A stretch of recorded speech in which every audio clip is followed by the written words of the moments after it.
चलिए तो शुरू करते हैं आज की क्लास। और आज की क्लास में हम देखेंगे, चलो अब पहले देख लेते हैं कोर्सेज। हमारे जो कोर्स हैं ऐप पे चल रहे हैं। मेंस कोर्स चल रहा है फाइनल के लिए, फाइनल एग्जाम के लिए, जिसमें आपको थ्योरी में कैसे किस प्रकार से लिखना है, किस प्रकार से क्वेश्चंस आएंगे और उनके आंसर किस प्रकार से आपको लिखने हैं, उसके बारे में इसमें बताया गया है। फर्स्ट आरपीएससी फर्स्ट ग्रेड का जो कोर्स चल रहा है, बैच चल रहा है, इसमें एलटी ग्रेड स्पेशल क्लास की ये कोर्स स्टार्ट कर दिया है। इसको भी इस शुरू हो गया है। इसको आप ज्वाइन करना चाहते हैं, परचेज करना चाहते हैं तो परचेज कर सकते हैं। एनसीईआरटी पढ़ना चाहते हैं केवल तो एनसीईआरटी पढ़ सकते हैं। बायोलॉजी का क्रैश कोर्स आप करना चाहते हैं तो क्रैश कोर्स आपको 900 रुपये मिल जाएगा। और इस समय 900 रुपये का नहीं है, इस समय 700 रुपये का चल रहा है, 700 रुपये में आपको मिल जाएगा। और ये 2700 रुपये का जो बायोलॉजी का फुल कोर्स है, 2700 रुपये का है, लेकिन फिलहाल इसमें 2400 रुपये का इसमें डिस्काउंट चल रहा है और 2400 रुपये का आपको मिल जाएगा। ठीक है, तो बायोलॉजी का फुल कोर्स आप लेना चाहते हैं तो ये 2400 रुपये में मिल जाएगा, 2700 रुपये वाला बैच। 900 रुपये वाला बैच जो क्रैश कोर्स है, ये 700 रुपये में मिल जाएगा आपको। 150 रुपये वाला जो 2000 का कोर्स है, ये 150 रुपये में 1500 रुपये में मिल जाएगा आपको, मेंस का फाइनल्स का कोर्स।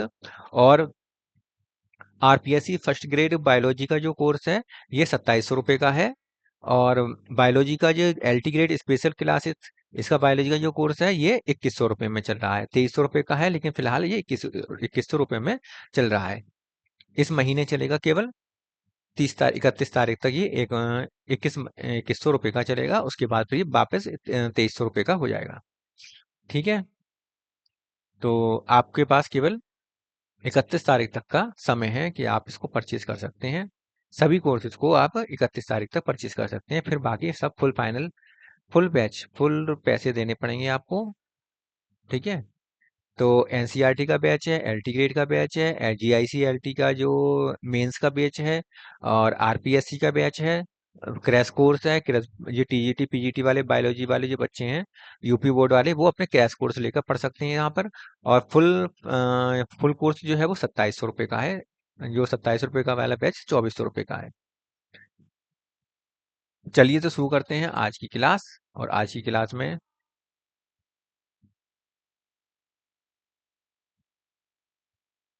जिब्रेलिक जिब्रेलिक एसिड या जिब्रेलिन, जिब्रेलिन जो है एक डाई टर्पिनॉइड टर्पीन्स होता है।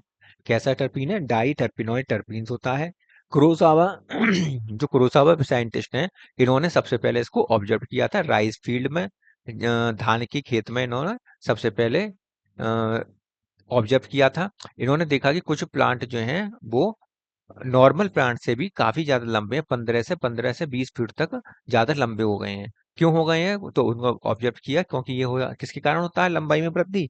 जिब्रेलिक एसिड के कारण होती है। तो इन्होंने जो धान के खेत में देखा कि कुछ पौधे जो हैं वो 15 से 20 मीटर फुट तक ज्यादा लंबे हो गए हैं। ठीक है, तो लंबे प्लांट को उन्होंने ऑब्जर्व किया और उन्होंने देखा कि वो इन्फेक्टेड है एक फंगस से। कौन सा फंगस है? जिब्रेला फ्यूजिकोराई। जिब्रेला फ्यूजिकोराई नाम का ये एक फंगस है, उसके कारण ये इन्फेक्टेड है। और इस डिसीज को उन्होंने, जो राइस में ये डिसीज हो गई, इस डिसीज को इन्होंने कहा बकाने डिसीज नाम दिया, या फ्लिस सीडलिंग कहते हैं इसको। बकाने डिसीज नाम दिया इसको, और इसी को ही हम फ्लिस सीडलिंग कहते हैं। कॉज क्या कारण है? Gibberellic acid.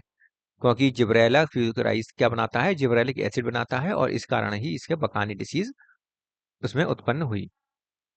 सबसे पहले जो देखा गया जिब्रेलिक एसिड की जो एक्सट्रैक्ट किया गया, वो था फर्स्ट एक्सट्रैक्टेड जिब्रेलिक एसिड का नाम था जिब्रेलिक एसिड 3, GA3। इसका केमिकल फार्मूला जो है वो C19H22O6 होता है। मोस्टली जो जिब्रेलिक एसिड है, जिब्रेलिक एसिड वो 19 कार्बन के से लेकर 20 कार्बन तक कंपाउंड होते हैं। तो जिब्रेलिक एसिड मोस्टली कैसे होते हैं? अधिकतर अधिकतर होते हैं 19 कार्बन कंपाउंड के या 20 कार्बन कंपाउंड के होते हैं। इनका बायो एसिड टेस्ट जो होता है, बायो एसिड टेस्ट जो किया जाता है, ये होता है dwarf mutant variety test. Bio acid test का नाम क्या है? Dwarf mutant variety test. Gibberellic acid का जो प्रिकर्सर होता है acetyl coenzyme A. Acetyl coenzyme A. अब इनके फंक्शन देख लेते हैं। फंक्शन में देखिए, फंक्शन जो होता है, पहला फंक्शन है इनका स्टेम इलोंगेशन। स्टेम का इलोंगेशन कर देता है, लंबाई में वृद्धि कर देता है। लंबाई जो है, जैसे गन्ना है तो गन्ने की लंबाई, गन्ने के ऊपर अगर हम जिब्रेलिक एसिड छिड़क देंगे तो उसकी क्या होगा कि उसकी लंबाई में वृद्धि हो जाएगी।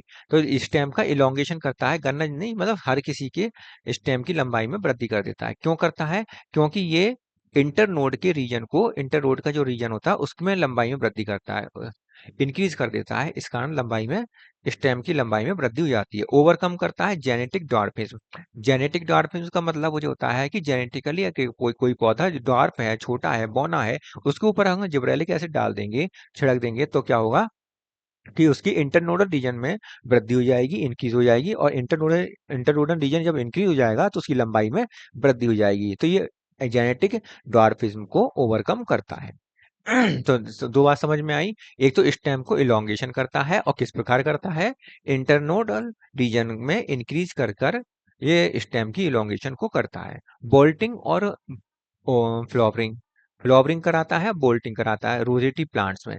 जो रोजेटी प्लांट्स होते हैं, जैसे कि फूल गोभी होता है, बंद गोभी होती है, फूल गोभी होती है, कैबेज मतलब, और स्पिनेच होती है। तो इनमें क्या होता है कि ये रोजेटी प्लांट होते हैं, इनके जो, आपने देखा होगा बंद फूल गोभी देखी होगी, तो उसमें क्या होता है, फूल गोभी में जो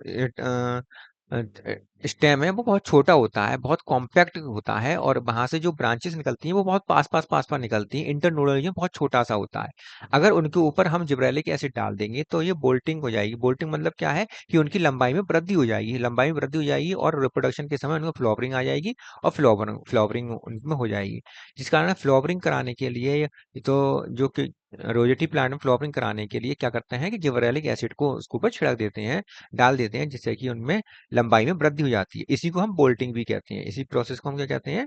बोल्टिंग भी कहते हैं। Elongation in internodal region, hence the elongation occurs in the sugarcane. Sugarcane की लंबाई अगर वृद्धि करनी है तो जिब्रेलिक एसिड छिड़कने से शुगर कैन की लंबाई भी बड़ी हो जाती है, अधिक हो जाती है। क्योंकि उसके बीच में जो इंटरलोडर रीजन है, जिसमें इंक्रीजमेंट हो जाता है, इंटरलोडर रीजन में बड़ा हो जाता है इंटरलोडर रीजन, जिसके कारण क्या है, वो पूरे गन्ने की लंबाई ही में वृद्धि हो जाती है। अगला है promote malting process in beverage industry. जो बेवरेज इंडस्ट्री होती है वहां पर माल्टिंग की प्रोसेस होती है, तो उसमें शराब बनती है, ठीक है। तो जो भी बनती है, तो माल्टिंग की प्रोसेस होती है, उसमें स्टार्च की माल्टिंग होती है। तो वहां माल्टिंग प्रोसेस को प्रमोट करता है जिब्रेलिक एसिड। अगला देखिए, increase length of Apple fruit. जो एप्पल का फ्रूट है, एप्पल फ्रूट है मतलब सेब जो है, सेब की लंबाई में भी ये वृद्धि कर देता है। सेब, बड़ा सेब, इसके छिड़कने से बड़ा सेब हमें प्राप्त होता है। सेक्स रिवर्सल, सेक्स रिवर्सल क्या है? ये बहुत इंपॉर्टेंट है, वेरी इंपॉर्टेंट, लिख लीजिए इसके ऊपर। सेक्स रिवर्सल, सेक्स रिवर्सल में क्या होता है कि ये मेलनेस को खत्म करके फीमेलनेस बनाता है, मेल को फीमेल बना देता है, फ्लावर को। जैसा कि हमें एग्जाम्पल देखने को मिलता है कैनाबिस। अगर कैनाबिस का मेल प्लांट है, उसके ऊपर हम ये छिड़क देंगे तो उसमें जो फ्लावर है वो फीमेल बन जाएंगे, ठीक है। रिप्लेस रिप्लेस करता है फोटो पीरियडिज्म, फोटो पीरियडिज्म को रिप्लेस करता है। एलडीपी मतलब लॉन्ग डे प्लांट। क्या है LDP? Long day plant, long day plant. Long day plant को अगर हम, एलडीपी को हम अगर क्या करें कि डार्क में रख दें, शेडो में रख दें, उसे धूप ना दें, शेडो में रख दें, तो उसमें फ्लावरिंग नहीं होती है, फ्लावरिंग नहीं होती है। लेकिन अगर हम लॉन्ग डे प्लांट को शेडो में रखें, शेडो में रखें, और प्लस जिब्रेलिक एसिड पर छिड़क दें, तो उसमें फ्लावरिंग हो जाती है, फ्लावरिंग प्राप्त हो जाती है। तो ये लॉन्ग डे प्लांट को लंबे समय तक धूप में रखने की आवश्यकता नहीं है, जिब्रेलिक एसिड छिड़क दीजिए, उसमें फ्लावरिंग हो जाएगी। तो लॉन्ग डे प्लांट में को फोटो पीरियड को ये रिप्लेस कर देता है। ऐसे ही बर्नलाइजेशन जिस जहाँ होता है, जिन प्लांट्स में बर्नलाइजेशन की क्रिया होती है, बर्नलाइजेशन की क्रिया को भी ये ओवरकम कर देता है। बस केवल जिबरेलिक एसिड छिड़क दिए, बर्नलाइजेशन की कोई आवश्यकता नहीं रहती। सीड जर्मिनेशन, लास्ट है सीड जर्मिनेशन। ये बहुत इंपॉर्टेंट है, पूछा जाता है पेपर में। सीड जर्मिनेशन क्या होता है? सीड जर्मिनेशन में ये हेल्प करता है, कैसे कि जिब्रेलिक एसिड की अगर मात्रा आप छिड़क देते हैं तो ज़्यादा जिब्रेलिक एसिड होने से सीड का जर्मिनेशन जल्दी हो जाता है। जबकि यदि हम एब्सिसिक एसिड की मात्रा बढ़ा दें, एब्सिसिक एसिड की मात्रा बढ़ा दें और जिब्रेलिक एसिड कम कर दें, तो सीड डोरमेंसी हो जाती है, सीड डोरमेंसी, सीड डोरमेंसी आती है। अगर एब्सिसिक एसिड ज्यादा है, जिब्रेलिक एसिड कम है, तो सीड डोरमेंसी होगी। जिब्रेलिक एसिड ज्यादा है, एब्सिसिक एसिड कम है, तो सीड जर्मिनेशन हो जाएगा। तो मतलब तो इसका मतलब ये हुआ कि जिब्रेलिक एसिड सीड जर्मिनेशन को प्रमोट करता है। ठीक है। इसके बाद आप हमने आपको बता दिया कि डिस्क्रिप्शन में जाइए, आप वहां पर ऐप का लिंक मिलेगा और वहां पर आप उसको इंस्टॉल कर लीजिए और कोर्स को परचेज कर लीजिए। और कोर्स कौन कौन से हैं ये हमने आपको दिखा दिया। कोर्स हमारे ये चल रहे हैं, क्रैश कोर्स है जो 700 रुपये का चल रहा है। बायोलॉजी का फुल कोर्स है जो फिलहाल 2400 रुपये का चल रहा है। और इसमें मेंस का है 1500 रुपये का है, 2000 का कोर्स है लेकिन 1500 में मिल जाएगा आपको। 2700 का आरपीएससी फर्स्ट ग्रेड का है। और एलटी गेट स्पेशल क्लास आप देखेंगे तो ये 2300 का है, लेकिन इसे आपको इस फिलहाल इसमें 2100 रुपये में आपको मिल जाएगा। एनसीईआरटी पढ़ना चाहते हैं तो एनसीईआरटी आप पढ़ सकते हैं। ये सारे हमारे कोर्स हैं, आप इसको दे सकते हैं। आप कुछ भी ले सकते हैं, इसमें बीपीएससी वाले बच्चे बीपीएससी वाले ले सकते हैं। और टेस्ट सीरीज फिलहाल अभी नहीं चला रहे हैं बीपीएससी की। ठीक है। तो मिलते हैं फिर नेक्स्ट वीडियो में।